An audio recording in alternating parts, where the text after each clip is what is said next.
Can you prevent spontaneous coronary artery dissection? If you have had an artery tear, you may need to restrict certain physical activities and strength training to prevent another tear. Your healthcare provider may also recommend cardiac rehabilitation. This rehab improves your heart health and teaches you how to exercise safely. But most healthcare providers recommend no hormonal birth control options first, such as vasectomy and tubal ligation. Ask your healthcare provider which option is right for you. You can also take heart protective measures to lower your risk of heart disease.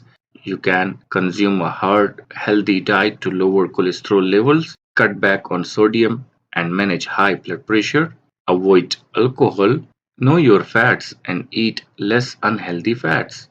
Manage diabetes, seek help to quit smoking, and stay physically active and maintain a healthy weight. Please watch next video for management and treatment of SCAD.